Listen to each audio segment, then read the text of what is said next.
бол бас энд орхицсон байж болзошгүй нэгэн асуудлууд байгаа учраас хамгийн түрүүнд Улаанбаатар хотын бохир ус цэвэрлэх байгууламжийн хүчин чадал дийлдэхэ болсон гэж энэ дээрж бичсэн байгаа олон жил чи ярьж байгаа. Энэ асуудлыг ер нь яаж шийдэх гэж байгаа юм бэ? Энэ хөтөлбөрийн хүрээнд орцсон зүйл байгаа юу байхгүй? Саяны ярьж байгаа тэр 23 тэрбум төгрөг дотор байна уу байхгүй? Энийг яаж шийдэх вэ? За хоёрдугаарт нь мэдээж энэ усны аюулгүй байдал гэдэг бол энэ зөвхөн Улаанбаатар хотын ч асуудал биш. Энэ үндэсний асуудал. Тэр үндэсний эрүүл мэндийн байгууллагаас гаргасан усны норм стандарт дүрм журам гэж юм байна уу? Байгаа бол тэр өнөөдрийн нөхцөл байдалд яг ямар хэмжээнд мөрдөгдөж байгаа вэ? Цаашлаад усны бохирдлоос үүдсэн эрүүл мэндийн эрсдэл өнөөдөр ямар түвшинд байна?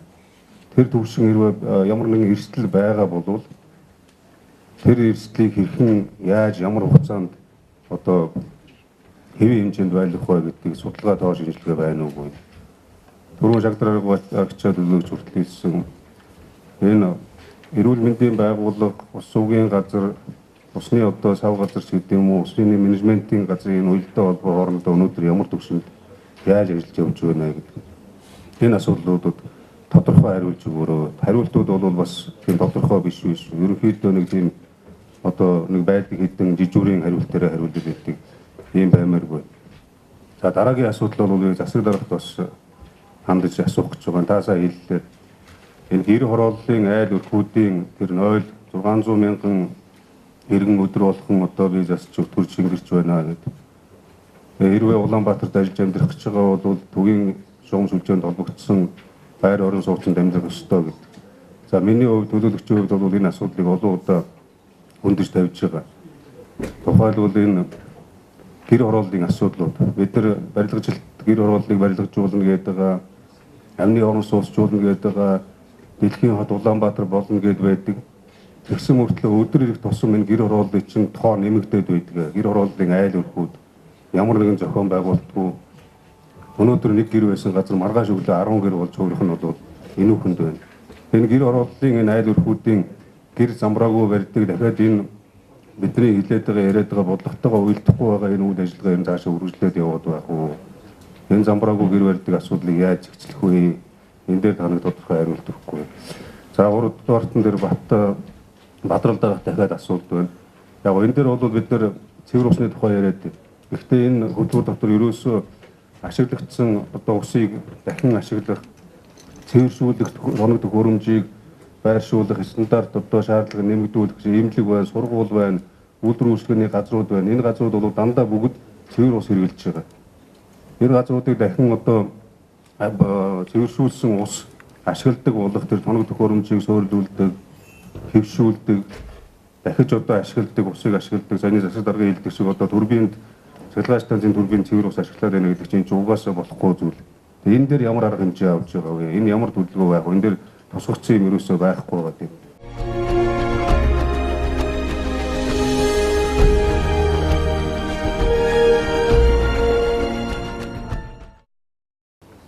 За дараагийн асуудал бол бид нар одоо landfill гэдэг энэ хогийг бол маш олон одоо газруудад болж байгаа.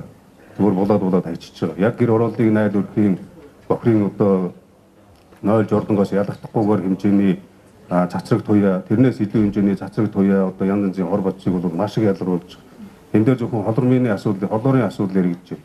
Цацраг туяа асуудал ерөөсөө яригдахгүй байгаа. Хүний ус бол тэгтээдэргүй мэдээж бол цацраг туяагаас одоо энэ хордлогоос бол хол хэдийч энийг бид нар бол энд анхаарахгүй байж болохгүй юм асуудал энд байж. Тэгээ энэ олон landfill-ийн асуудлыг нөгөө хог цэвэршүүлэх барих үйлдвэрийн одоо төсөлтөлгөөтэй хэрхэн уялдуулж ажил хэрэг болгож байгаа. Тэр яаж явж байгаа. Жишээ нь зөвхөн одоо энэ хог болж байгаа асуудал биш. Олон төрлийн бордоог маш ихээр хэрэгжилж байна. Ийм одоо холчтой бордоонууд хэрэгжилж байна. Үерийн усны асуудал байна. Далангуус хэтэрдэг. Үерийн усаар намжиж маш их одоо усны бохирдол явагддаг. Үйлдвэрийн хаягдал, бохирын шугам одоо аж ахуйн нэгжүүдийн үйлдвэрлэлийн бохирын шугамын одоо тэр сүлжээ аюулгүй байдал ямар байгаа гэдэг тал дээр энд ямар нэгэн тийм стандарт шаардлага тавьсан юм отоогоор энэ төлөвлөгөөнд дотор байхгүй байна. За дөрвөн ган төмөр төлөөлөгч хэлсэн энэ бол хамгийн чухал асуудал. Ер нь орсон суугч иргэдийн оролцоог, ус хангамж, усны аюулгүй байдал, усны менежментийн энэ үйл ажиллагаанд өөрсдийн одоо татан оролцуулах, зохион байгуулалтанд оруулах, үйл ажиллагаанд нь оролцуулах энэ ажлууд бол энэ дээр бас тусгардаагүй байна. Энэ тусгацсан юм байна уу? Энийг бас тодруулж өгөөч. Хамгийн сүүлд нэг асуулт байж байна. Энэ маш олон одоо аж ахуйн нэгжүүдийн үйл ажиллагааг хязгаарлана гэдэг энэ заасан байгаа гэдэг.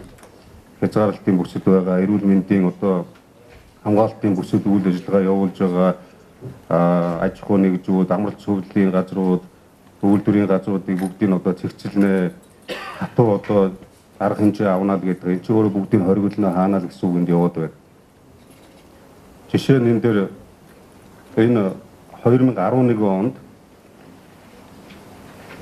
Усны хамгаалтын бүсийн хязгаарлалтын бүс гэж тогтоосон журам байдаг. Иргэдийн хурлаас баталсан.